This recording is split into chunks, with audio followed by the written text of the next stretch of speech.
रूहानी बाग पास्टर यूनुस साहब का और सारी टीम का, जिन्होंने जो है वो मुझे मौका दिया, इस काबिल समझा कि मैं कुछ चीज़ें जो है वो शेयर कर सकूं।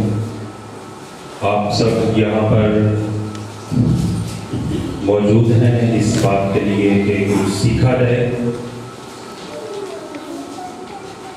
कॉन्फ्रेंस में कुछ भाई जो दूर दराज से आए हैं, मैं उनकी हौसला अफजाई के लिए चाहूँगा कि हम सब मिलकर उनके लिए क्लैपिंग करें।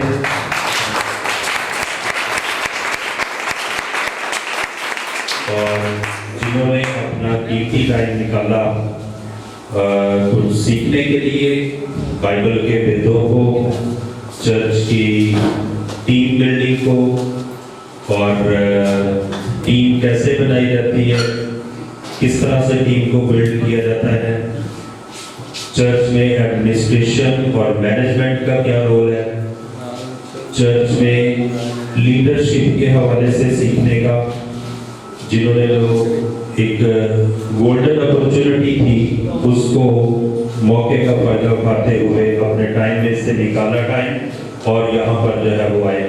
और वो मेरे बहन भाई जो लाहौर से हैं, उनके लिए भी मैं शुक्रगुजार हूँ, उनको भी वेलकम करते हैं हम लोग इस सारे के सारे कॉन्फ्रेंस के आज सेकंड डे के लिए। तो आप सबका बहुत शुक्रिया। मुझे डाइस नीचे बुलवाने लाने का जो है वो मकसद ये था कि मुझे लैपटॉप यूज़ करना था और इसके साथ साथ इसकी पावर भी मुझे चाहिए थी, इसलिए मैं ऊपर नहीं जा सका। इसके लिए मैं एक्सक्यूज़ करता हूँ आपसे।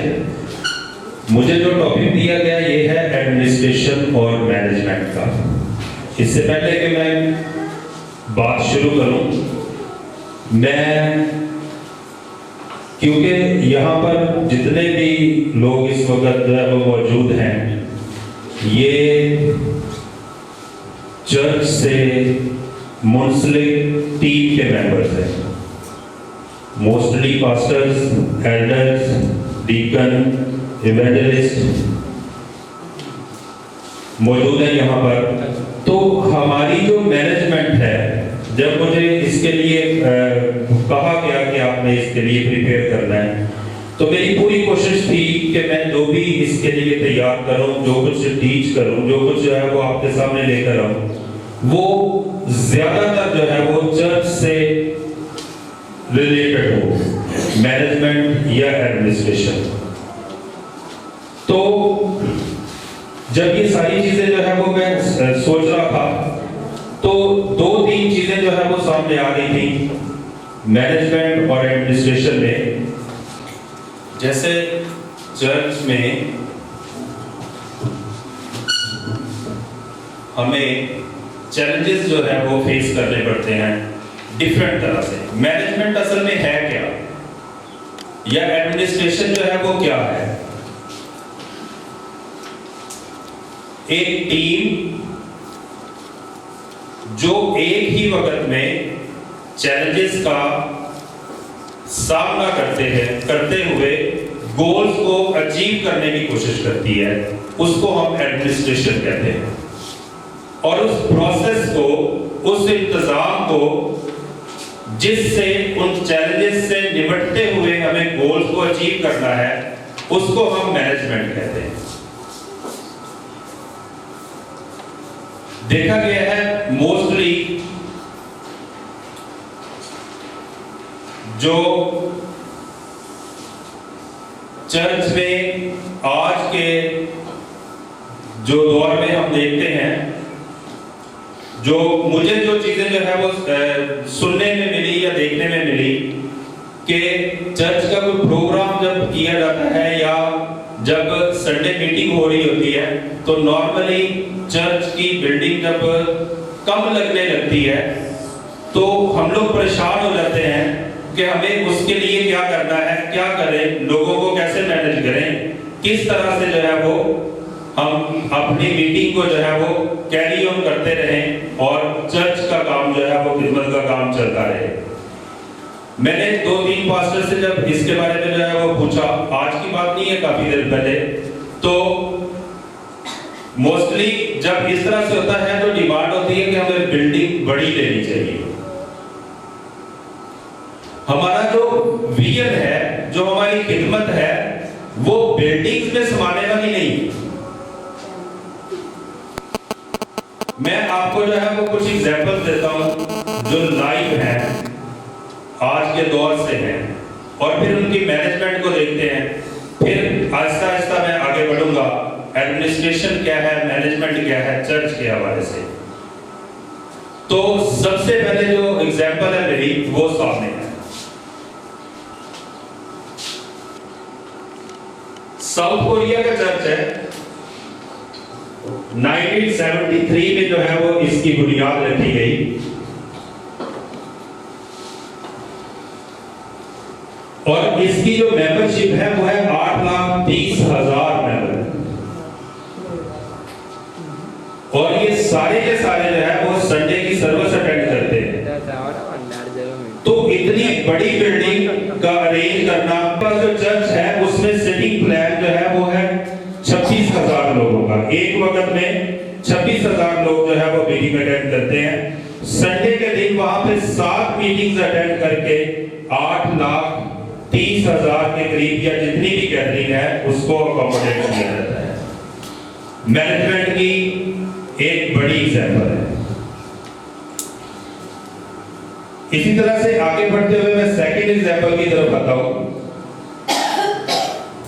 रेमा बाइबल चर्च जो है वो साउथ अफ्रीका का है, 40 साल हो गए।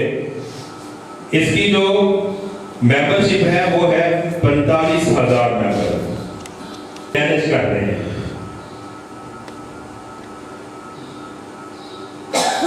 मैं तीसरी एग्जांपल की तरफ बढ़ता हूं। वर्ल्ड हार्वेस्ट सेंटर सवाबा में है, 60 साल से खिदमत में है, और इनके जो मेंबर्स की तादाद है वो है 2 लाख। और इनके पास 3,000 चर्चेज हैं पूरी दुनिया में, ऑल ओवर द वर्ल्ड, जहां पर 100 से ज्यादा डिफरेंट कौमों को जो है वो खुदा का कलाम जो है वो सुनाया जा रहा है। ये मैनेजमेंट की एक दूसरी एग्जांपल है। पहली दो जो थी वो सिटी प्लान के मुताबिक थी। इतने बड़े काम को मैनेज करने के लिए बाकायदा तौर पर जो है वो जो अरेंजमेंट किए गए उसके मुताबिक बाद में बात करेंगे। सिर्फ दिखाने के लिए था कि इतने लोगों को अकोमोडेट करना मुश्किल काम नहीं है, जस्ट मैनेज करना था। ये सेकंड एग्जांपल है। 2 लाख मेंबर्स, 3,000 चर्चेस पूरी दुनिया में, जहां पर 100 से ज्यादा जबानों में जो है वो खुदावंद का कलाम जो है वो सुनाया जाता है, खुशखबरी सुनाई जा रही है। ये मैनेज करने की एक दूसरी एग्जांपल थी। ये भी मैनेजमेंट है। ये है चर्च मैनेजमेंट के हवाले से कुछ एग्जांपल्स। किसी भी चर्च को बढ़ने के लिए, ग्रो करने के लिए, बिब्लिकल विब्रिकेंट चर्च को इन चीजों की जरूरत होती है। सबसे पहले मिशन, टॉप पर बहुत बेसिक चीज मिशन। किसी भी चर्च का मिशन जो है वो बहुत इंपॉर्टेंट चीज है। अगर मिशन नहीं, there will be no church. Mission क्या चीज है? The mission clarifies the organization reason for existing and communicate what it does. Mission क्या करता है? ये हमें इस बात की निशानदेही करता है, वाज़ेह करता है कि ये किस लिए है, ये ऑर्गेनाइजेशन का यहां पर होने का मकसद क्या है। ये है मिशन। अगर हमारा चर्च है तो इसका मिशन क्या है? Why Christ Evangelical Church is present here? क्यों यहां पर है, इसकी क्या जरूरत है, वो इसका मिशन शो करेगा। दूसरी जो बड़ी चीज है किसी भी चर्च के लिए, वो होता है विजन, फोरसाइट। आप कितना देखते हैं या क्या विजन है आपका। किसी भी चर्च के लिए विजन जो है वो दूसरा बड़ा टूल होता है, उसका दूसरा बड़ा पिलर है विजन। तीसरी चीज है कल्चर। जहां पर चर्च ने ग्रो करना है, जहां पर रहना है, जहां पर चर्च ने खिदमत करनी है, जिन लोगों से अपना विजन शेयर करना है, उनके कल्चर को जानना, उनके कल्चर को अपने अंदर रिसीव करना, उनके कल्चर को उनके कल्चर में अपने आप को ढालना, ये भी बड़ा जरूरी है। चर्च के लिए 3 इंपॉर्टेंट चीजें, मिशन, विजन और कल्चर। 2 चीजें रह जाती हैं, स्ट्रेटजी और स्ट्रक्चर, जिसमें चौथे नंबर पर आती है, चौथे नंबर पर है स्ट्रक्चर। स्ट्रक्चर का मतलब ढांचा नहीं, बिल्डिंग नहीं। स्ट्रक्चर का मतलब है चर्च के अंदर काम करने वाली टीम, जिसको हम मैनेजमेंट या जिसको हम एडमिनिस्ट्रेशन कहें, वो है स्ट्रक्चर। वो चौथा बड़ा पिलर है। और 5वीं और लास्ट जो चीज है वो है स्ट्रेटजी। किसी भी चर्च की स्ट्रेटजी जो है वो उस चर्च के होने, उसकी ग्रोथ, उसकी खिदमत, बाअसर खिदमत पर बड़ी असरअंदाज होती है। ये है एक चर्च ऑर्गेनाइजेशन का स्ट्रक्चर। एक जो स्ट्रॉन्ग चर्च है वो इन पिलर्स पर जो है वो टिका हुआ है। मैं आगे बढ़ता हूं क्राइस्ट इवेंजेलिकल चर्च की तरफ। क्राइस्ट इवेंजेलिकल चर्च में वो पिछली स्लाइड पर दिखाई गई 5 चीजों पर क्राइस्ट इवेंजेलिकल चर्च जो है वो एक मिसाली तौर पर जो है वो काम कर रहा है। हमारा विजन है to reach the unreached people groups with the love of God. हमें खुदा के अल्फाज को लिए हुए लोगों तक जो है वो रसाई हासिल करनी है। No limit. सिर्फ लाहौर तक नहीं है, सिर्फ जो है वो पाकिस्तान में नहीं है, पूरी दुनिया में अनलिमिटेड। मिशन के बारे में मैंने बात की थी। हमारा मिशन भी है, Christ Evangelical Church is committed to fulfill the Great Commission by mobilization our resources to reach our communities, our nation and the world. ये हमारा मिशन है। हमें करना क्या है, हमारे होने का मकसद क्या है, क्यों क्राइस्ट इवेंजेलिकल ही है। क्राइस्ट इवेंजेलिकल के होने की वजह जो है वो ये है कि हमारा काम है कि हम लोग क्या करें, हम लोग ग्रेट कमीशन की जो अरशाद आज़म है उसकी तकमील के लिए हम लोग यहां पर मौजूद हैं। आज की कॉन्फ्रेंस जो है वो लीडरशिप को ट्रेन करने के लिए है, लीडरशिप को इक्विप करने के लिए है, लीडरशिप को ये बातें बताने के लिए है कि हमारे यहां पर होने का मकसद सिर्फ और सिर्फ जो है वो फुलफिलमेंट ऑफ ग्रेट कमीशन है। और ये सारे के सारे कामों के लिए, सारे के सारे इतने बड़े खुदा के इतने बड़े प्लान के लिए बाकायदा तौर पर एडमिनिस्ट्रेशन और मैनेजमेंट की जरूरत है। Without administration and without management no church can be survive in this world. हो ही नहीं सकता।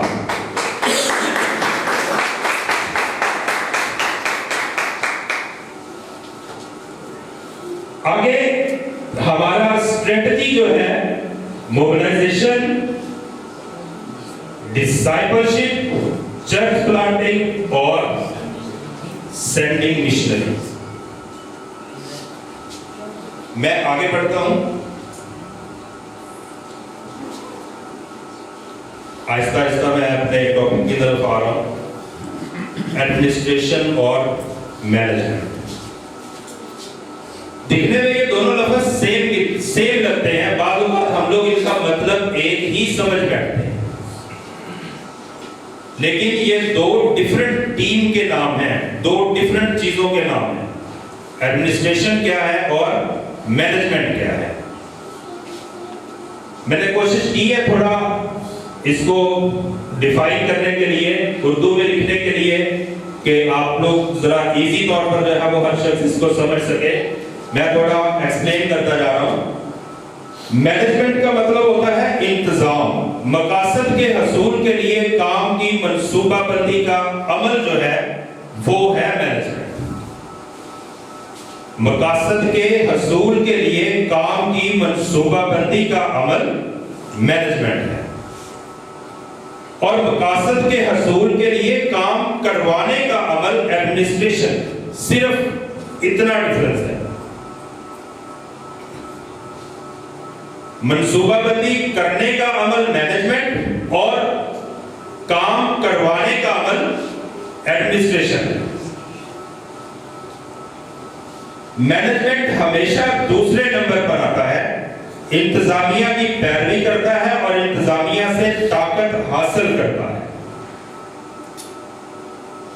और जो इंतजामिया है वो पहले नंबर पर है, उसका काम है मैनेजमेंट और तंजीम को हदायत फराहम करना। जो पॉलिसीज बनाई गई, जो मंसूबाबंदी की गई, उसको, वो मंसूबाबंदी तो की गई है, अब उस मंसूबाबंदी को इंप्लीमेंट करने का वक्त आ पहुंचा। इसके लिए हमें जो है वो क्या है, हमें एडमिनिस्ट्रेशन की जरूरत पड़ती है, जो इस सारे काम को जो है वो आगे बाअसर बनाएगी, बा मकसद बनाएगी, जिससे हमें हमारे मकासद जो है वो हासिल हो पाए। मैनेजमेंट दिए गए काम के अमल दरामद की निगरानी और कंट्रोल करती है। जो काम दिया गया है उसकी निगरानी करना और उस काम को कंट्रोल करने की जिम्मेदारी किसके सुपुर्द है? मैनेजमेंट के सुपुर्द है। और जो एडमिनिस्ट्रेशन है वो उस काम का एक ऐसा फ्रेमवर्क तैयार करती है जिसमें रहते हुए किसी को काम करने के बारे में कहा जा सके, किसी को काम करने के लिए अथॉरिटी दी जा सके, किसी को जो अथॉरिटी दी गई है उसका रिजल्ट लेने के लिए उससे पूछा जा सके। ये है एडमिनिस्ट्रेशन। सिंपल और सादा लफ्जों में ये पॉलिसी मेकिंग का काम एडमिनिस्ट्रेशन का काम है। जो पॉलिसीज बन गई, अब उन पॉलिसीज को जो है वो इम्प्लीमेंट भी किया जाए और उसके लिए उनका जो पॉलिसी इंप्लीमेंट की गई है उसका जो असर जो है उसको भी जो है वो एवेल्युएट किया जाए कि ये पॉलिसी जिस मकसद के लिए बनाई गई थी क्या वो पूरा भी हो पा रहा है कि नहीं। ये दो डिफरेंट चीजें हैं जिनको समझना बहुत जरूरी है एक चर्च मैनेजमेंट को समझने के लिए कि मैनेजमेंट क्या है और एडमिनिस्ट्रेशन क्या है। मैं पहले बात करूंगा मैनेजमेंट पर और इसके बाद हम लोग जो है वो टाइम रहता हुआ तो एडमिनिस्ट्रेशन पे बात करेंगे। मैनेजमेंट छोटा टॉपिक नहीं है। आज के दौर में मैनेजमेंट को पढ़ने के लिए 4 साल का MBA करना पड़ता है, फिर जाके मैनेजमेंट समझ में आती है, फिर भी उसके बाद प्रैक्टिकल में जाना पड़ता है। और मैं यहाँ पर जस्ट आपको इसकी इंपॉर्टेंस और इसकी अहमियत के मुताबिक बताने वाला हूँ ताकि हमें इन चीजों के बारे में पता हो और हम इनको सीखने के लिए आगे मूव करें, स्ट्रगल करें, कदम बढ़ाएं। फिर जाकर हम लोग जो है वो इन चीजों को जो है फिर जाकर हमारे चर्चेस की भी एग्जांपल जो है वो बनेगी कि इतने बड़े चर्च को मैनेज कौन कर रहा है, किस तरह से मैनेज कर रहा है, इतना अच्छा मैनेजर कहां से है, ये सारी की सारी चीजें हैं। तो मैं आगे बढ़ता हूं कि मैनेजमेंट को हम लोग जो है वो देखते हैं मैनेजमेंट क्या है। बेसिकली मैनेजमेंट की 2 टाइप्स हैं। हम लोग 2 चीजें हैं, 2 किस्में हैं मैनेजमेंट को डिवाइड करते हैं। एक है सेल्फ मैनेजमेंट और एक है ऑर्गेनाइजेशनल मैनेजमेंट।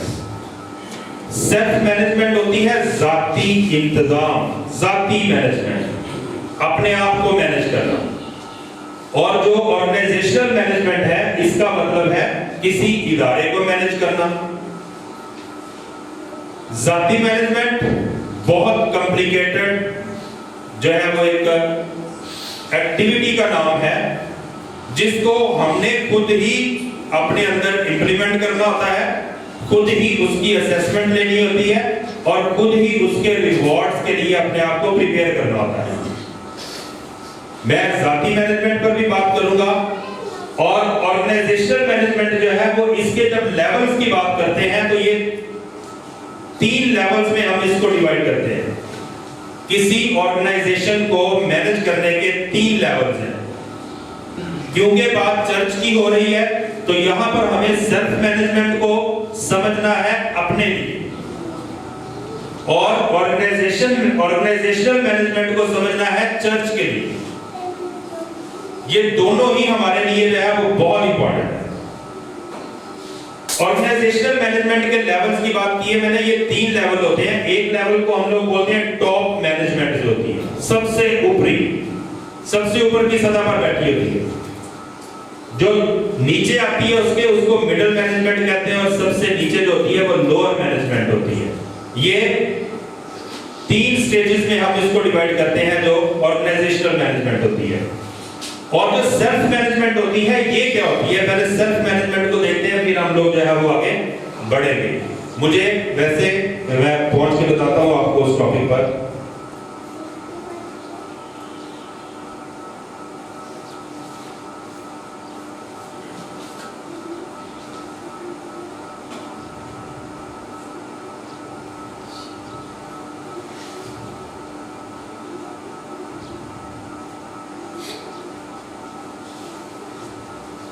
सेल्फ मैनेजमेंट की डेफिनेशन है कि ये एक ऐसा अमल है जिसमें हमें अपना टाइम, अपनी काबिलियत, अपने पैसे को बड़े मुफीद अंदाज में इस्तेमाल में लाते हुए खुदावन के अता करदा विजन और मकासद को पूरा करना होता है। ये है सेल्फ मैनेजमेंट।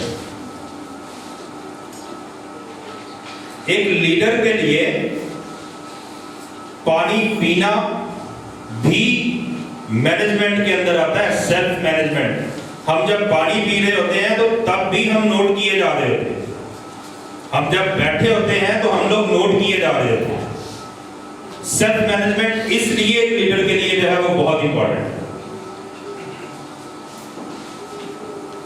लेकिन ये बहुत बुनियादी चीजों में चली जाती है ये बात। हम लोग सेल्फ मैनेजमेंट में चंद चीजों को जो है वो सिर्फ यहां पर जो है वो जिक्र किया गया है सेल्फ मैनेजमेंट में, जिसमें कौन कौन से अफाल जो है वो शामिल हैं, कौन कौन से अफाल जो है वो सरअंजाम दिए जाते हैं।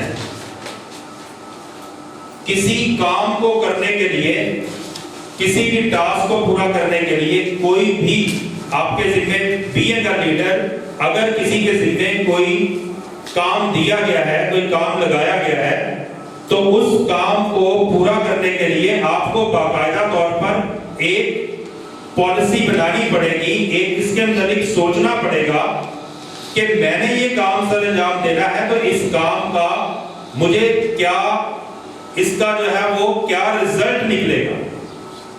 इसके लिए बाकायदा तौर पर सोचने की जरूरत है। सबसे पहला काम है मकासद का तयन करना। अगर किसी भी लीडर को कोई काम दिया गया है, कोई जिम्मेदारी दी गई है, तो सोचने की बात यह है कि वो जिम्मेदारी देने का मकसद क्या है, क्या मेरे उस जिम्मेदारी को पूरा करते हुए वो मकसद पूरा हो रहा है या नहीं। अगर मकसद पूरा हो रहा है तो हमें और जो है वो इनकरेजमेंट के साथ और जो है वो जज्बे के साथ उस खिदमत को आगे बढ़ाना चाहिए। अगर नहीं हो रहा तो फिर हमारी खुद की जो है वो हमें काट छांट करनी होगी, सोचना होगा कहीं ऐसा तो नहीं कि मैं टाइम ही नहीं दे पा रहा, कहीं ऐसा तो नहीं है कि मेरी बात समझ में ही नहीं आ रही, कहीं ऐसा तो नहीं है कि जो काम करने के लिए मुझे कहा गया है उसका अभी तक रिजल्ट क्यों नहीं निकला। तो सबसे पहला काम है मकासद का तयन करना।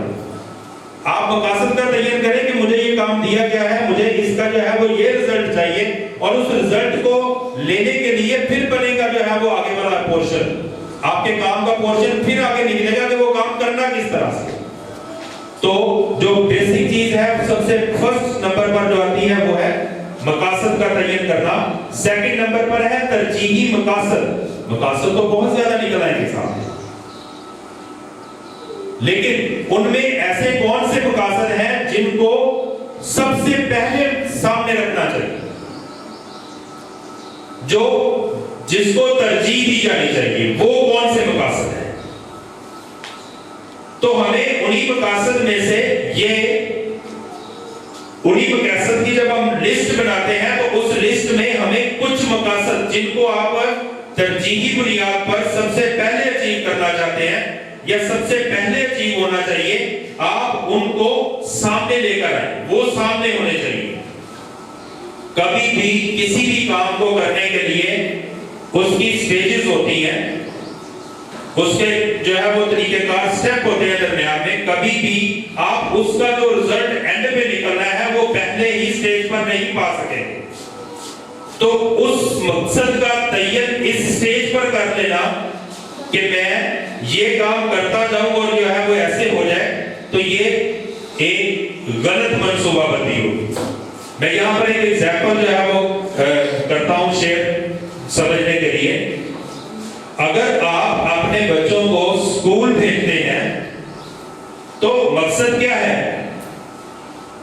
कि वो पढ़ लिख कर क्या करें, अच्छे इंसान बने। तो क्या आपने बच्चे को एडमिशन करवा दिया तो वेरी नेक्स्ट डे वो अच्छा इंसान बन जाएगा? उसके लिए हमें उस मकसद को पाने के लिए, अच्छा इंसान बनाने के लिए दरमियान में कई मकासद की लाइन आएगी।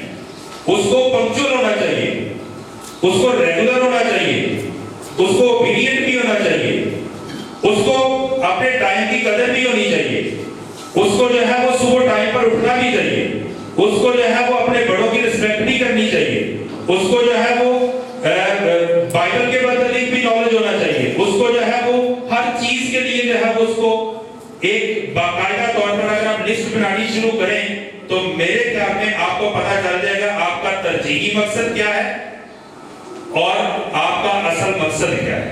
और अगर आप स्टेप बाय स्टेप चलते जाएंगे तो ऐसी कोई कुव्वत नहीं जो हमें हमारे मकसद तक पहुंचने से रोक सके, हो ही नहीं सकता ऐसा।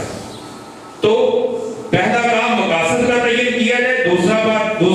दूसरा जो है वो नंबर ये है कि तरजीही मकासद का तयन किया जाए।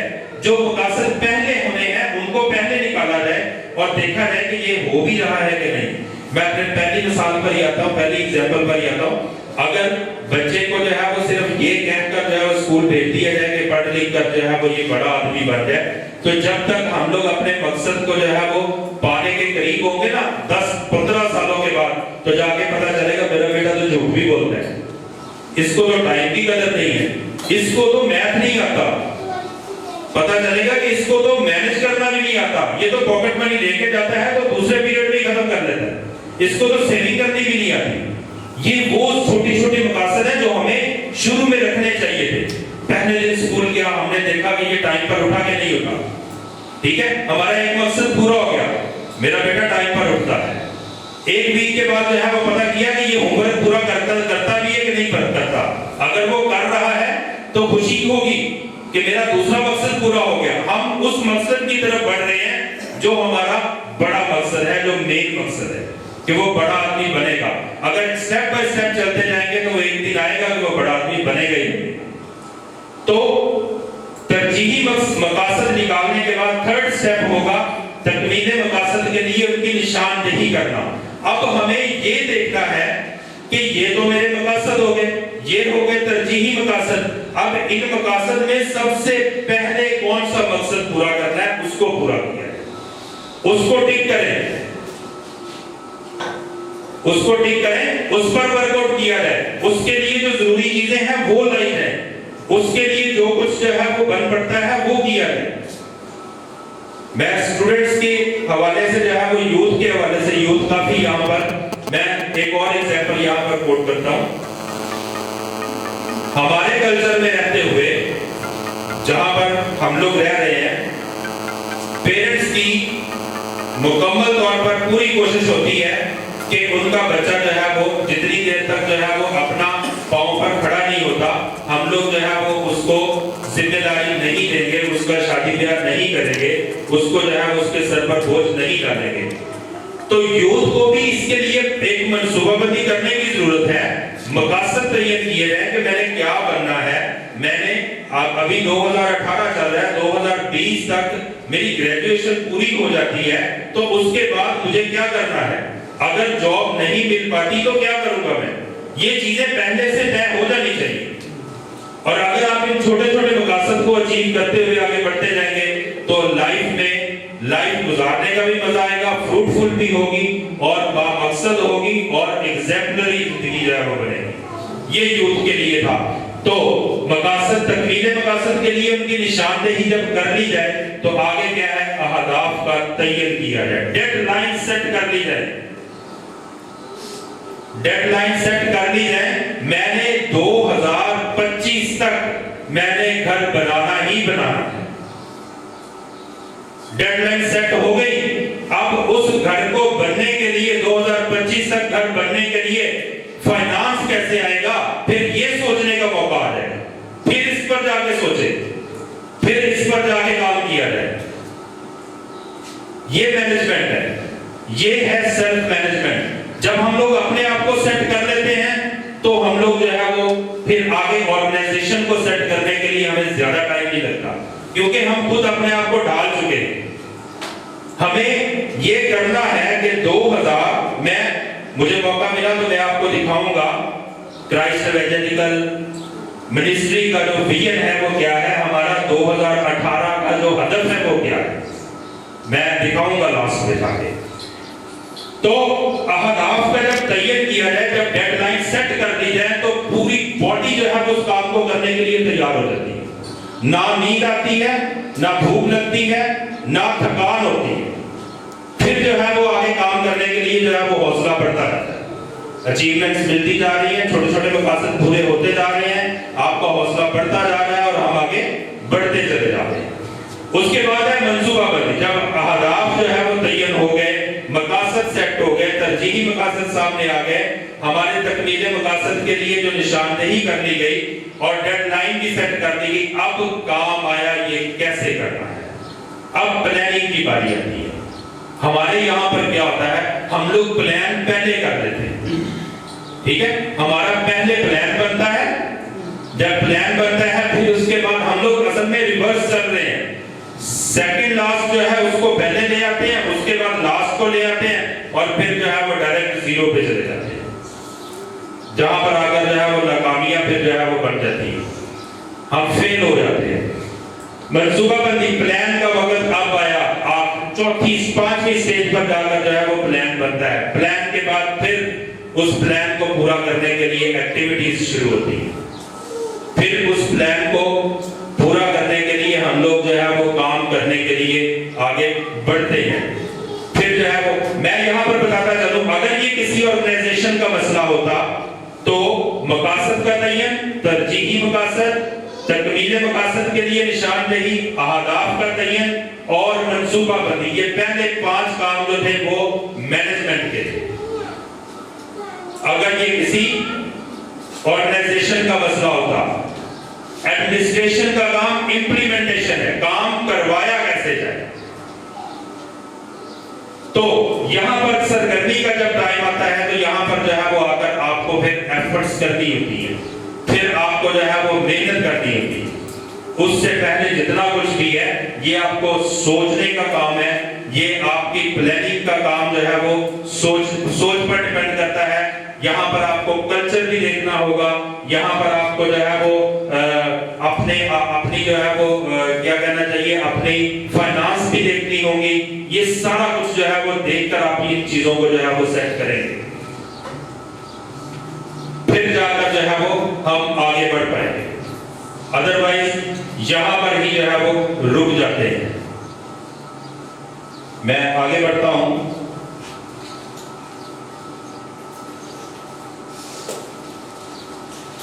मैनेजमेंट की बात थी, सेल्फ मैनेजमेंट और ऑर्गेनाइजेशनल मैनेजमेंट।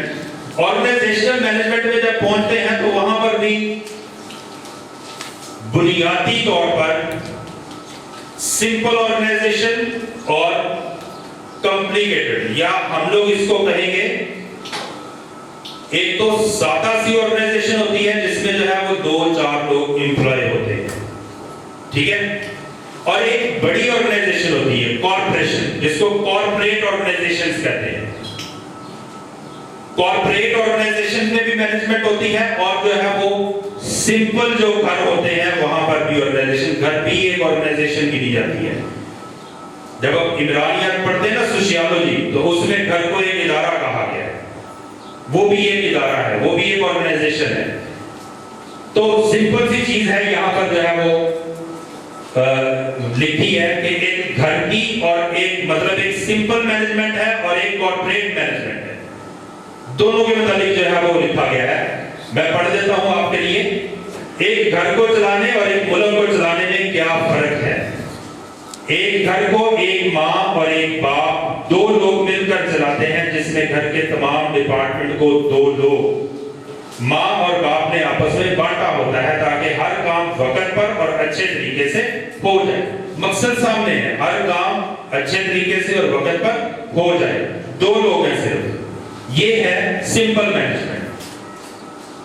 जबकि एक मुल्क को चलाने के लिए बहुत सारे डिपार्टमेंट होने की वजह से बहुत सारे लीडर्स होते हैं जो अपने अपने डिपार्टमेंट के जिम्मेदार होते हैं, ताकि वो अपने डिपार्टमेंट का काम वक्त और अच्छे तरीके से सरअंजाम दे सके। सिंपल सी बात है, जो सिंपल फर्क है वो सामने लेकर आया था। एक सिंपल मैनेजमेंट में दो लीडर्स होंगे या दो एक ही फैमिली के मेंबर होंगे, ठीक है, बाप बेटा या बाप और मदर दोनों मिलकर, डैड और मदर जो दोनों मिलकर घर को चला रहे होते हैं, वो भी घर को मैनेज कर रहे होते हैं। सिंपल सी एग्जांपल है, घरों में हमें मिलती है। और इसको थोड़ा सा जो है वो बड़ा कर लें तो हमारे सामने आ जाते हैं छोटे छोटे इदारे,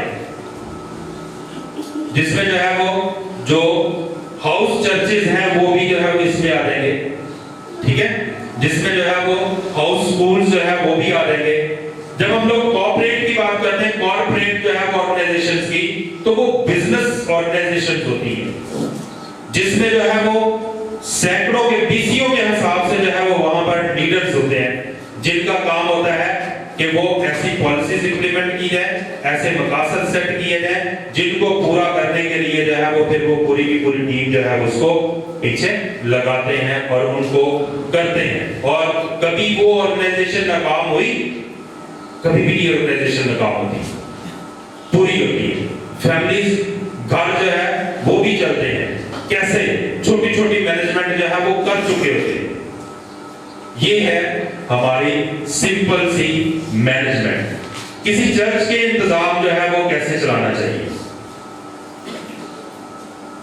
ये हमारा आगे वाला स्टेप है। मैं आगे बढ़ता हूं, एक चर्च के इंतजाम के लिए क्या किया जाता है।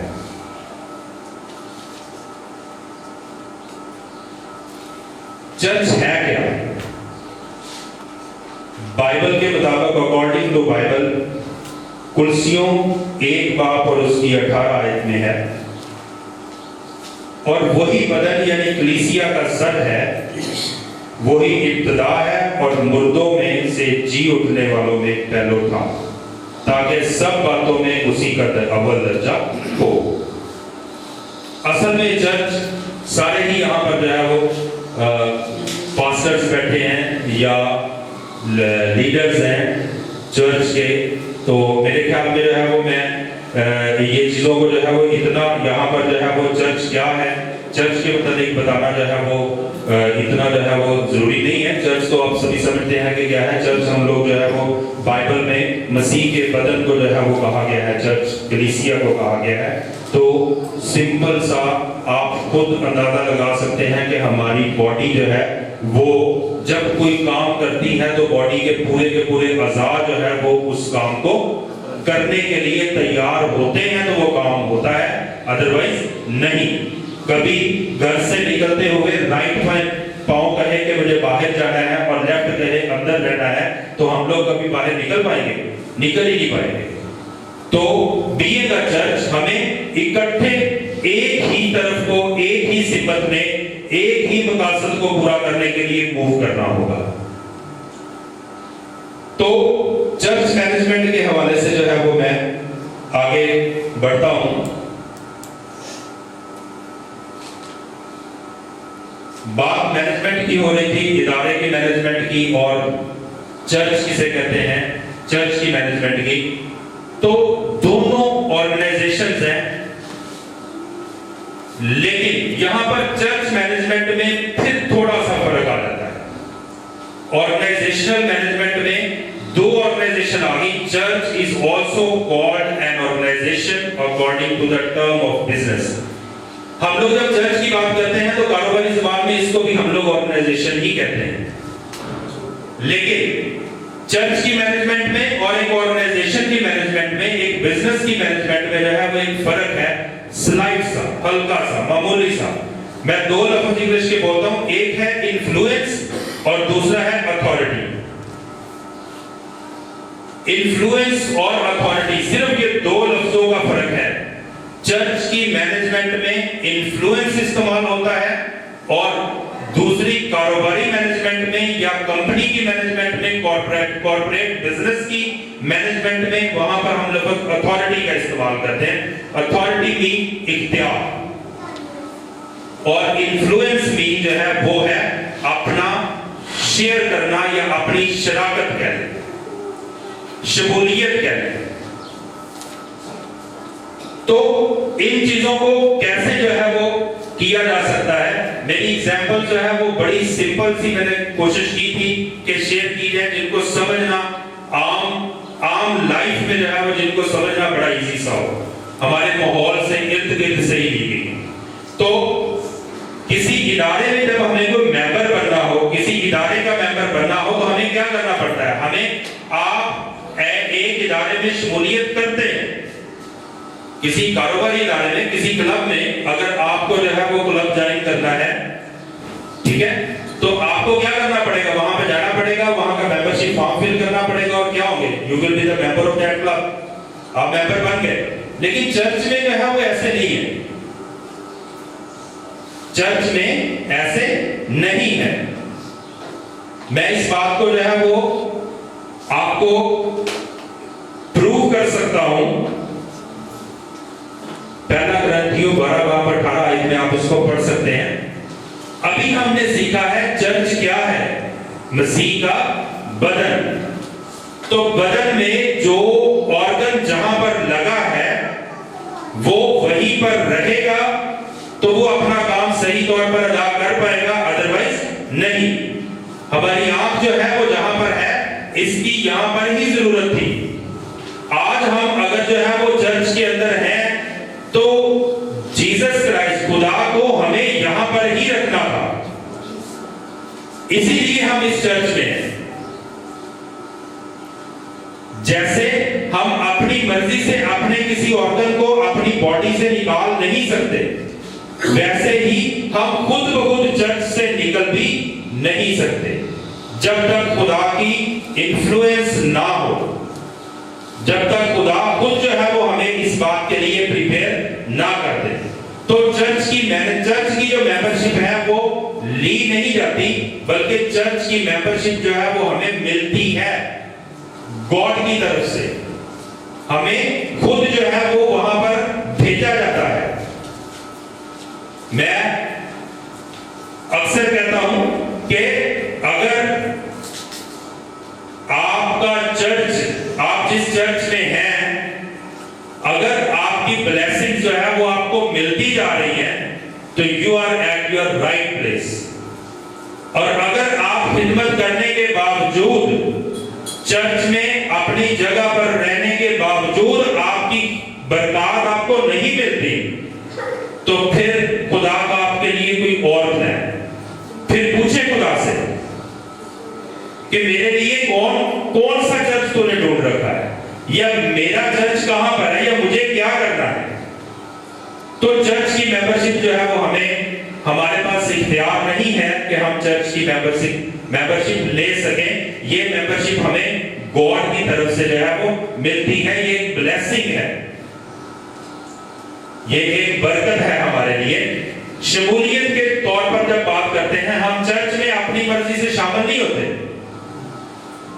कोई भी अपनी मर्जी से शामिल हो सकता चर्च में। ये मामूली फर्क है, समझने की बस जो है वो इसमें हेरफेर है, समझ कर। इदारे में स्केड्यूल की मीटिंग में शिरकत करना होती है, आपको बाकायदा प्लान दिया जाता है। Saturday there will be a meeting at Yohannabad. Saturday वाले दिन योहन्नाबाद में मीटिंग है, कितने बजे की? 8 बजे। स्केड्यूल मिल गया, हम सारे के सारे जो है वो सैटरडे के वेट में बैठे, जब सैटरडे आएगा मीटिंग के लिए जाएंगे ही जाएंगे। लेकिन चर्च में शमूलियत के लिए स्केड्यूल नहीं मिलता हमें उठा दिया जाता है, 3 बजे उठा दिया जाता है, चलो उठो प्रेयर करो। खुदा हमें खुद ही स्केड्यूल कर रहा है। ये है चर्च, ये चर्च की मैनेजमेंट में है। जब हम बात करते हैं चर्च लीडर्स, इदारे के लीडर्स की, तो इदारों में लीडरशिप के लिए वोट दिए जाते हैं। आप छोटे हमारे जो है वो मुल्क में भी जब प्रेसिडेंट सिलेक्ट होता है, जब जो है वो हम एमपी सिलेक्ट करते हैं, जब एमएलए सिलेक्ट करते हैं, तो बाकायदा इलेक्शन होते हैं। कैसे, किस तरह से सिलेक्शन होती? वोट देते हैं वहां पे जाकर। तो चर्च में लीडरशिप की सिलेक्शन के लिए वोट नहीं होते। चर्च में लीडरशिप की सिलेक्शन के लिए वोट नहीं होते। चर्च में लीडर्स जो है वो खुद जो है वो गॉड की तरफ से जो है वो खुद ही ऊपर जाते हैं। चर्च में जिम्मेदारी का मतलब जिम्मेदारी देना नहीं है। चर्च में जिम्मेदारी का मतलब जिम्मेदारी लेना है, एक्सेप्ट करना, खुद ही खड़े होना कि मैं जिम्मेदारी लेता हूं। ये है चर्च। जबकि दूसरी जगहों पर जाकर लीडरशिप के लिए हमें जो है वो एप्लीकेशंस देनी पड़ती हैं। चर्च में एप्लीकेशंस नहीं देनी पड़ेगी, चर्च में हमें काम करना है। जब आप काम कर रहे हैं, जब आप जो है वो अपनी जिम्मेदारी को पूरा करते जा रहे हैं, तो एक वक्त आएगा कि आप खुद ही खुदा आपको सरफराज कर देगा। लीडरशिप के लिए जो है वो आपको इसके लिए अप्लाई करने की जरूरत नहीं पड़ेगी, वोटिंग की जरूरत नहीं पड़ेगी, किसी भी बड़े वोट की या सिफारिश की जरूरत नहीं पड़ती। जब हम बात करते हैं लीडरशिप की काबिलियत की, तो अगर आपको जो है वो किसी कंपनी में, किसी ऑर्गेनाइजेशन में जॉब करनी है, तो आपको जो है वो वहां पर आप वेट कर रहे होते हैं कि कब इसकी वैकेंसीज निकलेगी। जब वैकेंसीज निकलती हैं तो ऊपर लिखी होती है जी अहलियत। अहलियत में क्या है जी? बीए होना चाहिए और इंग्लिश, और जो है वो उसकी इंग्लिश स्पोकन और इंग्लिश रिटन स्किल जो है वो उसकी जो है वो होनी चाहिए, और उसने जो है वो एनटीएन टेस्ट पास किया हुआ हो, शॉर्ट हैंड आनी चाहिए, उसको कंप्यूटर का भी नॉलेज हो, फिर जाकर आप उस जॉब के लिए वैलिड होते हैं, फिर जाकर आप उसके लिए अपनी जॉब के लिए जो है वो आप एप्लीकेशन दे पाते हैं।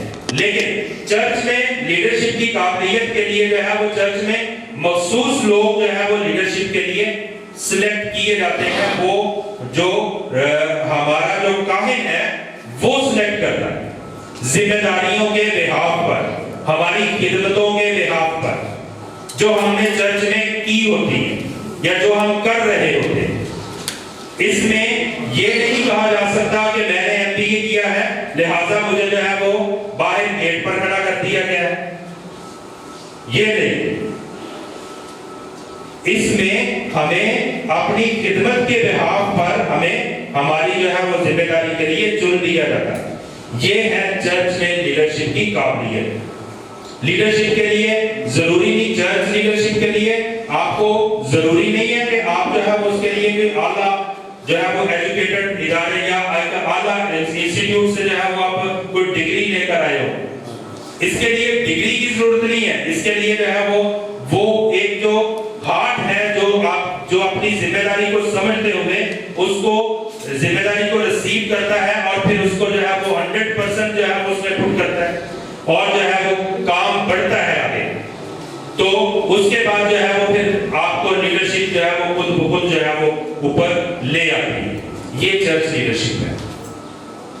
ये दो डिफरेंट जो है वो ऑर्गेनाइजेशंस के दरमियान जो है वो मैनेजमेंट का एक तरीकेकार है, एक जो है वो मैनेजमेंट का एक पैटर्न है। मैं थोड़ा आगे बढ़ूंगा। हाँ, मुझे जब ये टॉपिक दिया गया था तो मुझे ये कहा गया था कि आपने फाइनेंस मैनेजमेंट पर बात करनी है। मोस्टली छोटी छोटी चीजें होती हैं और हम लोग उनको मैनेज नहीं कर पा रहे। छोटी चीजों से मुराद जैसे मैंने बाइक लेनी है, बीइंग अ लीडर मेरी जरूरत है, मुझे पता है कि मुझे इस दिन जाकर किसी फैमिली को विजिट करना है, किसी सेल ग्रुप को जो है वो जाकर लीड करना है, तो उसके लिए मुझे ट्रैवल करके जाना पड़ता है। अब उसके लिए मेरे पास बाइक नहीं है और मुझे बाइक लेनी है, तो मैं उसके लिए क्या करूं? मुझे उसके लिए क्या करना चाहिए? या मेरे पास कंप्यूटर नहीं है, मुझे कंप्यूटर लेना है, मुझे क्या करना चाहिए कि कंप्यूटर ले सकूं? इससे पहले कि मैं इस तरफ आऊं, मैं आप लोगों के एक छोटी सी एक्टिविटी जो है वो करवाना चाहूंगा, अगर टाइम है तो, सिर्फ 2-3 मिनट के लिए। टाइम मिल सकता है? इसके लिए आप सभी का जो है वो कोऑपरेशन चाहिए होगा। अगर पूछा जाए तो जवाब देने की कोशिश करनी है। कोई सा भी जवाब है, हम कुछ सीख रहे हैं और सीखने के लिए हमें बर्तन को, अपने अंदर कोई चीज लेने के लिए अपने आप को पहले शो करना पड़ता है कि कितनी कैपेसिटी। तो हम कुछ सीख रहे हैं, तो मैं चाहूंगा कि मतलब इस चीज को थोड़ा अच्छे तरीके से सीखा जा सके। सपोज फर्ज करें कि अगर 50,000 मिल जाता है किसी को, आप में से किसी को, तो क्या करेंगे इसका?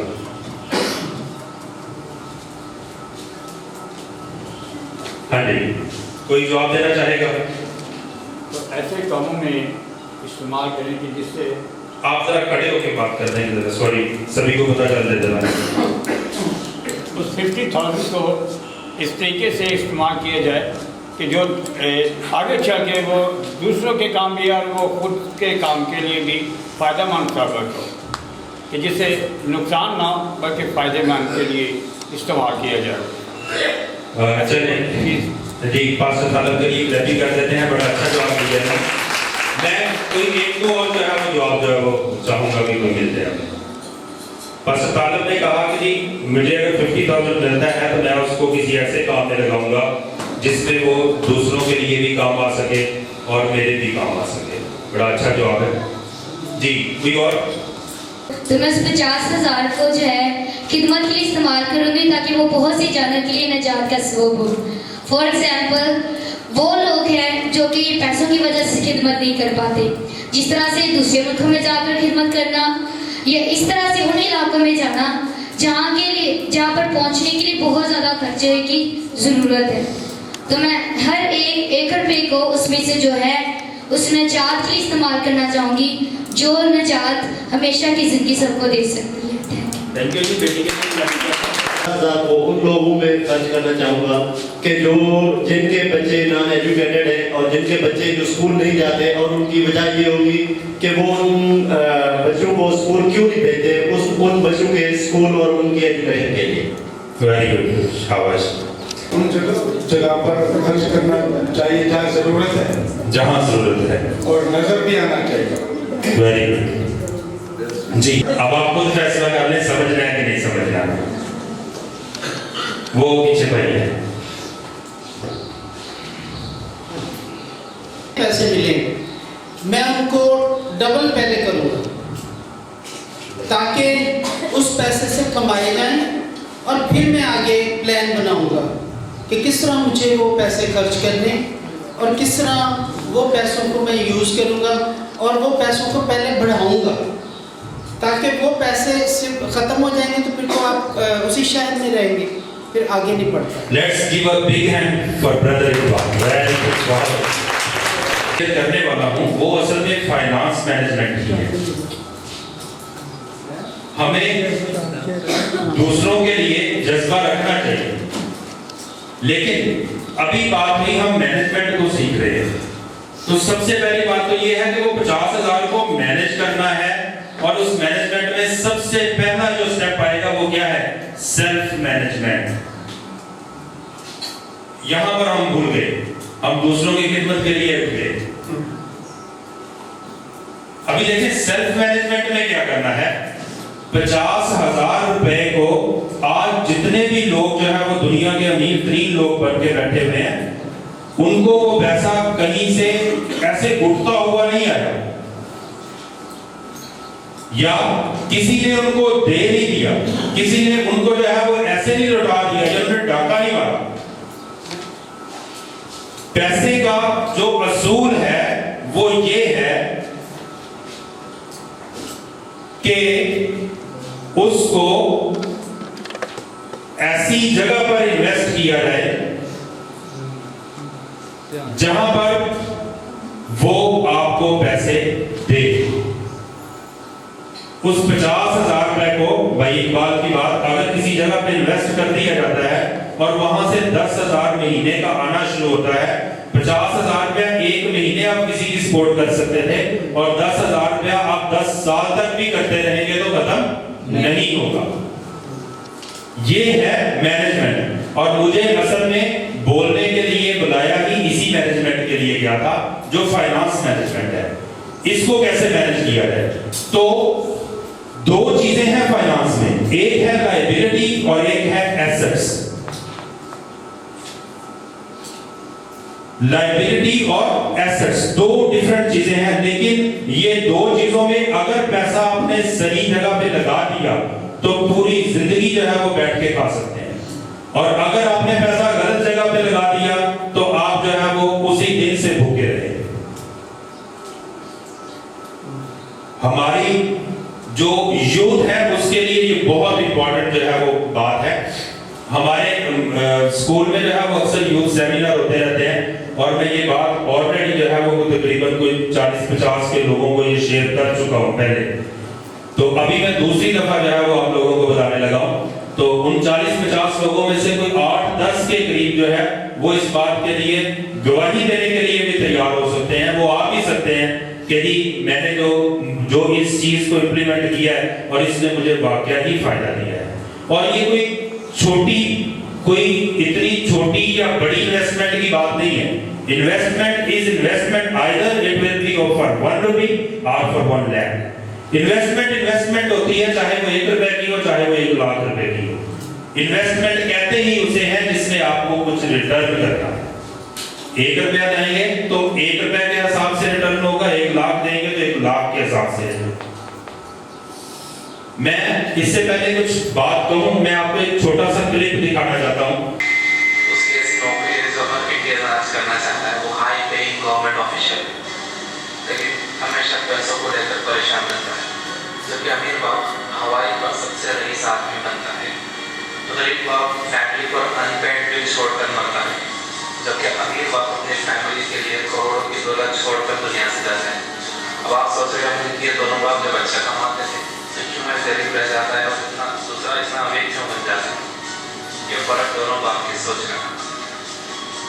रॉबर्ट का गरीब बाप कहता था कि बड़ा इंसान बनने के लिए खूब पढ़ लिख कर अच्छी नौकरी करना चाहिए, जबकि अमीर बाप कहता था कि बड़ा इंसान बनने के लिए पढ़ लिख कर खुद की कंपनी खोलनी चाहिए ताकि उससे दूसरों को रोजगार मिले। रॉबर्ट का गरीब बाप कहता था कि पैसों से मुसीबत आती है, पैसा ही सारी मुसीबतों की जड़ है, जबकि अमीर बाप कहता था कि पैसों से पावर मिलता है, पैसा ना होना मुसीबत की जड़ है। रॉबर्ट का गरीब बाप महंगी चीजें ये कहते हुए खरीदने से मना करता था कि हम उसे अफोर्ड नहीं कर सकते, जबकि रॉबर्ट का अमीर बाप कहता था कि वो ऐसे रास्ते बनाने की सोचे जिससे वो सारी महंगी चीजें अफोर्ड कर सके। ऐसा करने से उसके दिमाग में नए नए आइडियाज आएंगे। रॉबर्ट अपने दोनों बापों की बातें सुनकर बड़ा हुआ और अपना दिमाग लगाया और अपने अमीर बाप की बात मानी और फॉलो की, जो बहुत ही अमीर बना, और उसकी सिखाई हुई बातों से रॉबर्ट ने करोड़ों कमाए। दूसरी तरफ उसका गरीब बाप गरीब रह गया। तो ऐसा क्या कि रॉबर्ट ने अपने अमीर बाप से सीखा? फाइनेंशियल एजुकेशन की प्रॉब्लम ये है कि ये स्कूलों में नहीं सिखाई जाती, इसलिए ये आपको आपकी फैमिली सिखाती है। अब इसमें प्रॉब्लम ये है कि अगर आपके पेरेंट्स दुनिया के टॉप 1% लोगों में नहीं है तो वो आपको सिखाएंगे कि गरीब कैसे बना जाए। इसलिए नहीं कि वो आपसे प्यार नहीं करते, बल्कि उन्हें पता ही नहीं कि वो क्या सिखा रहे हैं, और वो रिच डैड पुअर डैड जैसी बुक्स नहीं पढ़ते। रॉबर्ट के अमीर बाप ने रॉबर्ट को असेट्स और लायबिलिटीज का फर्क समझाया। आपने अकाउंटिंग क्लास में जो भी सीखा है उसे भूल जाइए। रॉबर्ट ने इसे अपनी किताब में बहुत आसान तरीके से समझाया है। असेट्स वो चीजें होती हैं जो आपकी जेब में पैसा डालती हैं, और लायबिलिटी वो चीजें होती हैं जो आपकी जेब से पैसा निकाल देती हैं। कोई भी चीज असेट, यहाँ पर मैं जिस चीज़ को जो है एक्सप्लेन कर पाऊँ किया हो, वो पढ़ के आए होंगे। आईकॉम में जो सिखाया जाता है एसेट्स क्या है और लायबिलिटीज क्या है, तो बड़ा सिंपल सा डिफरेंस है जो हर किसी को समझ आएगा। एसेट्स मीन एक ऐसी चीज जो आपकी जेब में पैसा डालती है, और लाइबिलिटी वो चीज होगी जो आपकी जेब से पैसा निकालती है। वो किसी सूरत में भी हो सकता है।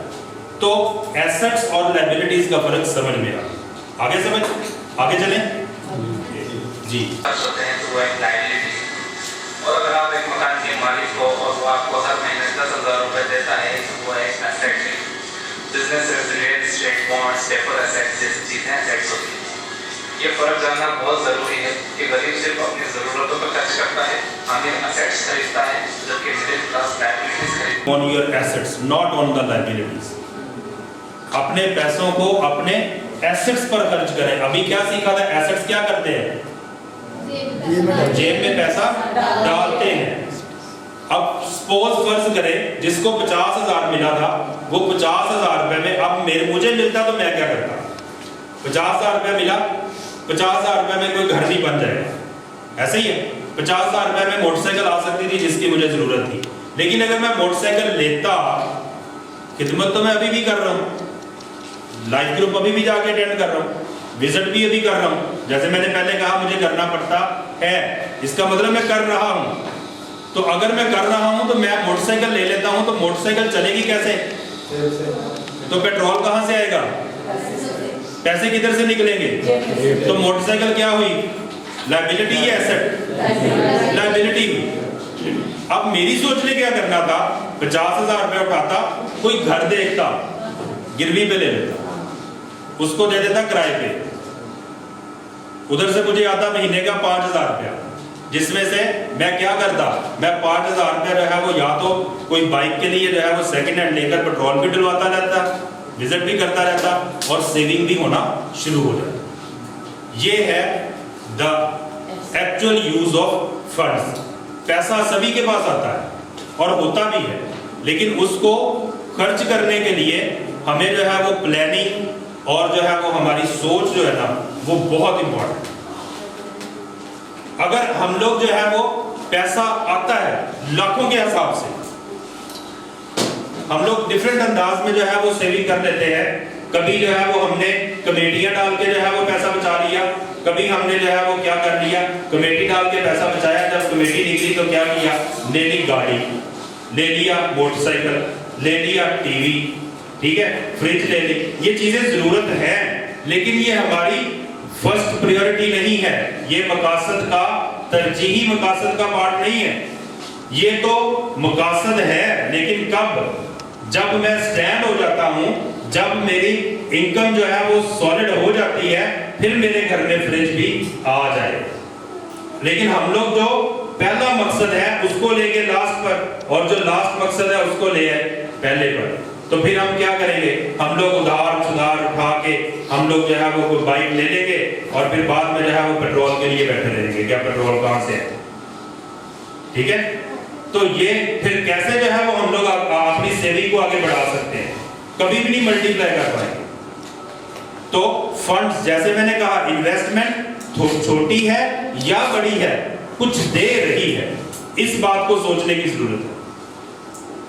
आप 5,000 इन्वेस्ट कर रहे हैं, आप 10,000 इन्वेस्ट कर रहे हैं, वो कुछ ना कुछ देगा आपको। लेकिन जब आप लायबिलिटीज पर ले जाएंगे, उसको लायबिलिटी पर इन्वेस्ट करेंगे, तो फिर वो लायबिलिटी आपसे पैसे निकलवाती रहेगी किसी भी तरह से।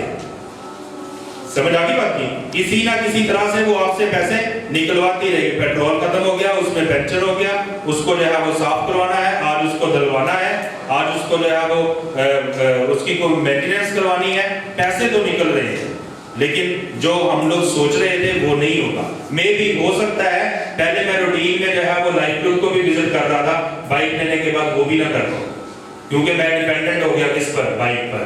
पेट्रोल नहीं है, मैं कैसे जाता? भाई पहले कैसे जा रहे थे?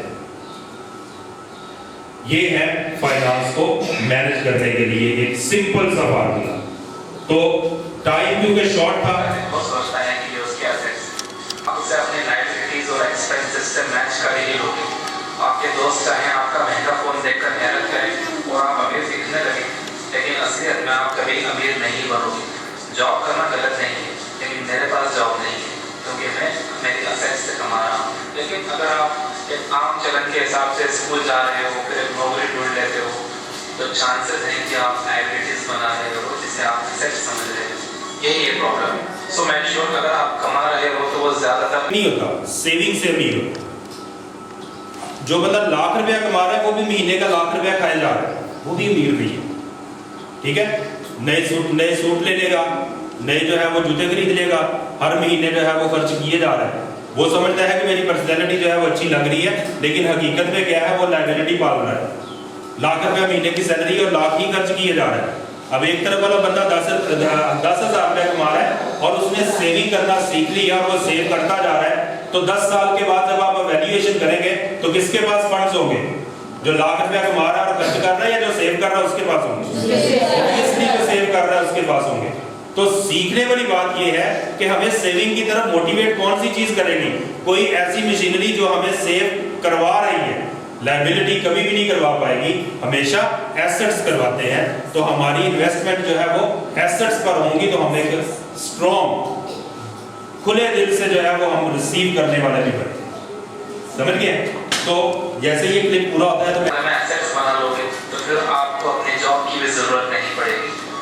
ये मुझे बहुत अजीब लगता है जब लोग कहते हैं कि अगर मैंने बिजनेस किया और रियल एस्टेट में पैसा लगाया और मेरे पैसे डूब गए, तो यही बात वो अपना दूसरा बड़ा टीवी और महंगा फोन खरीदते समय नहीं कहते, जो एक साल में बेकार हो जाएंगे। एक दूसरा बड़ा टीवी और महंगा फोन जिसकी मुझे जरूरत नहीं है, खरीदने की जगह में मेरा पैसा बिजनेस में लगाना पसंद करूंगा। और अगर मेरा सारा पैसा डूब भी गया तो जो लेसन मुझे बिजनेस शुरू करने में मिलेगा वो टीवी पर 7 लोगों के सीरियल्स या नेताओं को लड़ते और फनी वीडियोस फॉरवर्ड करने से ज्यादा कीमती होगा। तो ये थी कुछ बातें जो मैंने अपने डैड और रिच डैड पुअर डैड किताब से सीखी। इस बारे में आप क्या सोचते हो कमेंट करिए, और फ्यूचर में ऐसे ही बिग आइडियाज के लिए सब्सक्राइब करिए। से डरते हैं, 10,000 रुपये सैलरी है, 10,000 ही लगा दिया तो खाऊंगा कहाँ से? अगर मुझे प्रॉफिट ना हुआ तो क्या करूँगा?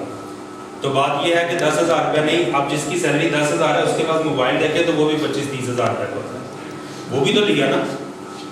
और अगर साल बाद अगर वो अपना मोबाइल सेल करेगा तो कितने का बिकेगा? 4,000 रुपये का। कितने का घाटा खाया? 21,000 रुपये का। वो बर्दाश्त है, लेकिन 10,000 रुपये की इन्वेस्टमेंट करते वक्त वो घबराएगा नहीं। ये बात सिर्फ जो है ना वो सिर्फ जो है वो माइंड सेट की है, अपने आप को जो है वो माइंड सेट किया है। और देखें नेक्स्ट टाइम मैं बात यहाँ पे शेयर करूँगा, माइंड नहीं करना मेरी बात का, मुझे लगता है कि मुझे शेयर करने चाहिए। इस तरह की कॉन्फ्रेंस या इस तरह की टीचिंग के लिए जो है ना वो मुझे पता है कि ऐसी चीज़ को सीखने के लिए या ऐसी चीज़ों को जो है वो पार्टिसिपेट करने के लिए हमें दूर जाना पड़ता है। ठीक है, मैं एक मोटिवेशनल स्पीकर को सुनता हूँ और उसका जो है वो उसके एक सेमिनार को अटेंड करने के लिए ना सालों पहले रजिस्ट्रेशन करवानी पड़ती है। और अंदाजा करेंगे कि रजिस्ट्रेशन कितनी है? 15,000 15,000 रुपये रजिस्ट्रेशन। साल पहले करवाएंगे, साल बाद बारी आएगी जाकर सुनने की। ठीक है, तो बात यह है कि ये मोटिवेशन, यही जो चीज़ें हैं ये कहाँ से आती हैं? ये इसी तरह के जो है ना वो एक्सपीरियंस लोग हमारे इर्द गिर्द ढेरों हैं, लेकिन कभी उनको बैठ के सुने जरूर। बहुत सारी चीज़ें सीखने के लिए मिलती हैं। तो ये कॉन्फ्रेंस जो है वो मैं ये चाहूँगा कि मुझे नेक्स्ट टाइम भी अगर मौका मिला तो मैं रिक्वेस्ट करूँगा कि मैं एक की बजाय 2 सेशन करूँ और 1.5 घंटे या 2 घंटे का सेशन रखा है, जिसमें ये बेसिक चीज़ें जो है ना वो मैं इम्पार्ट कर सकूँ। जो मैंने सीखी है मैं चाहता हूँ कि लीडर्स के पास होनी चाहिए। हमें अपने आप को इस बात के लिए प्रिपेयर करना चाहिए कि जब हम लोग जो है वो नेक्स्ट ईयर जो है वो यहाँ पर इकट्ठे होते हैं या नेक्स्ट टाइम यहाँ पर इकट्ठे होते हैं तो हमारी सोच डिफरेंट हो चुकी है। इस चीज़ को सुनने के बाद इसको मत जो है वो अपने अंदर ही जो है वो रख के बैठ जाए, इस पर सोचें। और मुझे पूरा यकीन है कि आज के बाद अगर आप लोग जो है वो खाने के लिए कोई कैंडीज भी खरीदेंगे तो सोचेंगे ज़रूर कि ये एसेट है या लायबिलिटी है। ठीक है, और अगर ये सोचकर ही हम लोग जो है वो खरीदारी शुरू करें तो हमारी सेविंग उसी दिन से शुरू होती है। और जब सेविंग शुरू होगी तो हमारे फंड्स जनरेट होंगे ही होंगे और बढ़ेंगे ही बढ़ेंगे। तो मैं ये जो है वो इस सेशन को जो है वो चाहूँगा कि इसको क्लोज किया जाए। आपके दिन में अगर कोई क्वेश्चन है तो लास्ट 2 मिनट में जो है वो आप बात कर सकते हैं। जो है वो फैमिली जो है वो इस बात को जानती हैं। और मज़ेदारी की बात यह है कि मुझे ये फ़ोन खरीदे हुए 3 महीने। ठीक है, इससे पहले मेरे पास जो फ़ोन था ना वो 1,500 रुपये का 2,000 रुपये का फ़ोन था। और मैं वही यूज़ करता था, और मुझे कोई कहता था तो मैं कहता था बात तो होती है ना, ठीक है, बात तो हो जाती है, ज़रूरी नहीं है कि 25,000 रुपये का फ़ोन जेब में हो तो मेरी बात होती है, ठीक है। ये चीज़ें हमारे अपने माइंडसेट पर हैं। मैंने पहले कहा है कि ये हमें खरीदते वक्त ये बात जब सोचेंगे ना कि ये चीज़ मुझे लॉस करेगी, ठीक है, या ये चीज़ मेरा लॉस है, तो इसीलिए तो यही तो डिसीजन मेकिंग है, यहीं पर तो आपने जो है वो डिसीजन लेना है, मुझे ये करना है या नहीं करना। आप लायबिलिटी नहीं लेना चाहते तो आप लायबिलिटी ना लें, ठीक है। लायबिलिटी पर काबू पाना, आपके पास फंड्स है ना, आप सोचें उस पर कि ये मुझे फायदा किस तरह से दे पाए। बात ये होता है, मैं ये नहीं कह रहा 100% मैं ये गारंटी नहीं दे रहा कि आप एसेट्स खरीदेंगे तो आपको फायदा ही फायदा है, ये मैंने कभी भी नहीं, ये मैंने अभी भी नहीं कहा, समझ गए। लेकिन एसेट्स आपको पैसे लाजमी रिटर्न करेगा, ये मैं आपको गारंटी देता हूं, ठीक है। लेकिन लायबिलिटी आपको पैसे रिटर्न नहीं करेगी, वो आपके पैसे लगवाए नहीं। सेटिस्फाइड जी। बातें जो है वो पढ़ते रहते हैं, सोचते रहते हैं कि जो बाहर की कलीसियाँ हैं वो बड़ी अमीर हैं, वो बड़े जो है उनके पास बड़े फंड्स हैं, बड़े पैसे हैं, वो सारे कहाँ से आते हैं? बाहर के जो लोग हैं वो इतने अमीर कैसे हो गए? असल में जब वो बच्चों को ये चीज़ें पढ़ाते हैं, जब सिखाते हैं, तो बच्चे को सेविंग करना पहले दिन से वो सिखा देते हैं। जैसे ही बच्चे को पॉकेट मनी की ज़रूरत पड़ती है तो वो साथ पॉकेट मनी के साथ ही जो है ना वो सेविंग बॉक्स भी दे देते हैं, बेटा ये पॉकेट मनी सेव करो और इसमें पुट करो। जब वो सेव करना शुरू कर देता है तो जैसे ही जो है वो सेव करता है, जैसे ही वो सेविंग देखता है तो एक्साइटेड होकर वो अपने पेरेंट्स को दिखाता है कि ये देखे मैंने सेविंग की। तो पेरेंट्स फिर उसको ये नहीं कहते अब इसको खर्च करो, वो फिर कहते हैं कि बेटा अब सेव किया है ना तो अब इसकी टाइट जो बनती है वो अब पे करो और फिर उसके बाद इसको खर्च करो। जब फिर वो उसको खर्च करना आता है तो फिर ये उसकी आदत बन चुकी होती है। जब वो बड़ा होता है ना, जब वो हमारी एज का पहुंचता है तो उस सेविंग में वो बिल्कुल जो है वो ऐसी ऐसी जगहों से पैसे सेव करता है जहां से जो है वो कोई सोच भी नहीं सकता। सर एक दूसरा सा सवाल है जी जी। कि हमारे जो जितने भी लोग हैं हमारी कौम से ये खर्चा सोच समझ के नहीं करते, नहीं कर प्लानिंग अपनी आमदनी का साथ नहीं लगाते। बिल्कुल। शादी के बंदे जो फटान है वो आजकल कराची में 10,000 में शादी कर रहे हैं। जी जी। हमारे लोग 5-6 लाख में करते। ये बात ये है कि ये अगर शादी करने के लिए 5 लाख रुपए का खर्चा उठाया ना तो आप लायबिलिटी पाल रहे हैं। वो 5 लाख रुपया खत्म नहीं होना, वो आपको पे करते ही रहना पड़ता है। जो 5 लाख रुपए शादी पे लगाना था, आप 50,000 रुपए में शादी करें, 4 लाख रुपए इन्वेस्ट करें जी। तो 4 लाख रुपए साल बाद बढ़ के रिटर्न होगा, चाहे 40 लोगों की शादियां करवा। उनकी शादी एक दिन होती है, हमारी शादी 10 दिन। बात ये यहाँ पर आती है प्लानिंग पर, मनसूबाबंदी पर। आप अगर एक्चुअल प्लानिंग करते हैं, सही प्लानिंग करते हैं तो आपके फंड जो है वो रिटर्न होंगे ही होंगे। और जब पैसा होता है ना पास तो फिर देते हुए भी बंदा नहीं डरता। और जब उसको पता होता है ना कि मैं सेव कर ही लूंगा या मैंने पैसा जनरेट करना ही करना, तो फिर जब प्लानिंग की होगी ना मैंने करना है तो फिर वो कर लेगा। मैंने कहा सेल्फ मैनेजमेंट पर जो है वो बात की थी मैंने, तो मैंने कहा था सेल्फ मैनेजमेंट में ये चीज़ें आ जाती हैं, मकासद का तयन करना, फर्स्ट प्रायोरिटी क्या है, ठीक है। मैं एक सिंपल सा टास्क आप लोगों को जो है वो टाइम क्लोज हो रहा है, सिंपल सा टास्क भी दिए जाता हूँ। अब ये मुझे पता नहीं बाद में जो है वो भाई साहब कहीं कि ये आपने गलत किया है, नहीं ऐसे करना चाहिए था। बहरहाल मैं आपको टास्क देता हूँ, जितने जो है वो यहाँ पर बैठे हैं ये बात मैं शेयर भी करूँगा, मेरे से आपने गुस्सा भी नहीं करना, माइंड भी नहीं करना, ठीक है। आज जो कॉन्फ्रेंस हुई है यहाँ पर जिस हाल में हम लोग बैठे हैं ये भी हमें कॉस्ट कर रहा है, समझ रहे मेरी बात। हम लोग जो चीज़ें यूज़ कर रहे हैं ये सारी कॉस्ट पड़ रही है, कॉस्ट कर रही है। लेकिन ये मैं ये समझता हूँ बीइंग अ लीडर, मैं ये समझता हूँ कि ये एक इन्वेस्टमेंट है क्राइस्ट इवेंजेलिकल चर्च की, जो हमें आने वाले साल में हमें रिटर्न होगी, ठीक है। आप सारे यहाँ पर बैठे हैं, आप सभी को यहाँ पर मतलब पता है कि हम में से कितने हैं जिन्होंने रजिस्ट्रेशन जो है वो जमा करवा दी हुई है, ठीक है। और उस रजिस्ट्रेशन को इकट्ठा करके हम लोग ये सारा जो है वो प्लान कर रहे हैं। तो मैं टास्क ये दे रहा हूँ कि आने वाले साल में जब हम लोग जो है वो पार्टिसिपेट करें तो कोशिश ये होनी चाहिए कि जैसे ही हमारा एक इनविटेशन जो है वो पहुँचता है तो रजिस्ट्रेशन टक करके रजिस्ट्रेशन जो है वो ऑनलाइन आ रही है। ये है प्लान, 1 साल पहले टास्क दिया जा रहा है और 1 साल में हमने रजिस्ट्रेशन ही सिर्फ इकट्ठी करनी है। और उसके लिए आप आज ही इन्वेस्ट कर लें, जो आज की इन्वेस्टमेंट है वो कर लें। अगर महीने में आपको 10 रुपये भी रिटर्न होते हैं तो साल में 1200 रुपये रिटर्न होते हैं। आपको जो है वो, अगर आप जो है वो इसको करेंगे तो आप अंदाज़ा लगा सकते हैं कि आप जो है वो मतलब कैसे कर सकते हैं। और ये चीज़ें जो है मैंने आपको जैसे बताया कि मैंने ये जो फाइनेंस हैंडलिंग जो है ये सीखी थी, तो मुझे इसको सीखने के लिए इस्लामाबाद में जो है वो एक सेमिनार था, मुझे वहाँ पर जो है वो जाना पड़ा। यहाँ से तकरीबन जो है वो 1000 रुपये जाने का किराया, 1000 रुपये आने का किराया लगा के, और वहाँ पर 15,000 जो है वो रजिस्ट्रेशन पे करके फिर गया सेमिनार जो है वो अटेंड किया, 1 घंटे का सेमिनार। तो बात ये है कि जो चीज़ें हैं, इम्पॉर्टेंट चीज़ें वो मिलती हैं, अगर हम लाइफ में इम्प्लीमेंट करें तो हमें उसका रिजल्ट भी मिलता है। और खुदा कभी भी जो है वो इन्वेस्टमेंट कभी भी जो है वो हमारी ज़ाया नहीं जाती। अगर आज इन्वेस्ट कर रहे हैं तो आने वाले साल में, 2 साल में, 4 साल में, 10 साल में वो आपको कुछ ना कुछ रिवॉर्ड उसने देना ही देना। तो जब भी आप खर्च करें ये सोच समझ के करें कि आप जो खर्च कर रहे हैं वो आपके लिए एसेट है या आपके लिए लायबिलिटी है। अगर वो लायबिलिटी है तो लायबिलिटी पर खर्च ना करना समझदारी है, बजाय के लायबिलिटी पर खर्च करके पूरा साल उसका जो है वो खमियाजा भुगतते हैं। क्या होगा, कोई यही कहेगा, 1 दफ़ा कहेगा, 2 दफ़ा कहेगा। मुझे भी कई लोग कहते थे मोबाइल नहीं है सर, मोबाइल तो नवा ले लो, सर मोबाइल तो नवा ले लो, तुम प्रिंसीपल हो तो मोबाइल तो देखो अपना। तो मैं उनको सिंपल ही जवाब देता था। क्या आप सुनने में लगती हैं ये बातें कि कैसे जवाब देता था या क्या कर सकता था। अब लोग बात करेंगे तो क्या कहेंगे, समझ रहे मेरी बात, कैसे कहेंगे बात। तो ये चीज़ है कि वक्ती तौर पर ये बात होती है, लेकिन इसका जो रिवॉर्ड है वो आपको फॉरएवर के लिए। जैसे भाई ने कहा कि लायबिलिटी को कैसे कम किया जा सकता है।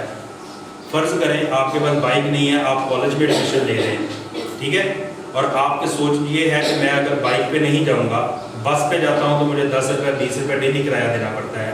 लेकिन अगर मैं बाइक ले लेता हूं तो मुझे जो है वो 50,000 रुपये में मुझे बाइक मिल रही है, मैं 50,000 रुपये में बाइक ले लेता हूँ। अब यहाँ पर आपको बस पर जाना जो है वो सूट करेगा या आपको बाइक लेना सूट करेगा? बस पे 50,000 आप इन्वेस्ट करें, जो आपको मंथली मिल रहा है वो आपकी बस का किराया भी पे करेगा और सेविंग भी करवाएगा कि नहीं करवाएगा? करवाएगा। और 50,000 आपका फिर इन्वेस्टेड है, वो आपका सेव ही सेव। और अगर आप जो है वो बाइक ले लेंगे तो बाइक पर आप 20 रुपये तो रोज के बचा चुके, लेकिन आप 50,000 रुपये बाइक का उसी वक्त आपने खर्च किया और उसके बाद 100 रुपये पेट्रोल का डेली खर्च किया। और वो तब तक खर्च होता रहेगा जब तक या बाइक आपको छोड़ेगी या आप बाइक तब तक आपको खर्च करना पड़ेगा। ये चीज़ें हैं जस्ट थोड़ी देर के लिए। दोस्त 2 दिन कहेंगे ये बाइक नहीं है, बस पे आता है, हाँ यार मैं नहीं अफोर्ड कर सकता, कोई बात नहीं, लेकिन पीछे जो बन रहा है आपके लिए उसका किसी को नहीं पता। वो जिस दिन पता चलेगा फिर कहेंगे अच्छा इसलिए पैदल आता था, इसने तो पीछे जो है इतनी बड़ी इन्वेस्टमेंट कर रहे थे।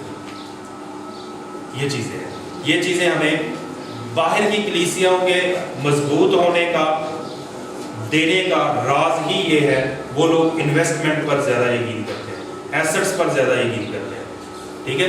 पास्टर्स बिजनेसमैन, ठीक है, चर्च बिजनेस नहीं है, पास्टर्स बिजनेसमैन, मतलब इन्वेस्टमेंट कर रखी है, एसेट्स खरीद रखे हैं, एसेट्स जो है वो जनरेट करते हैं, चर्च भी चलता है और आगे खिदमतें भी होती हैं, ठीक है।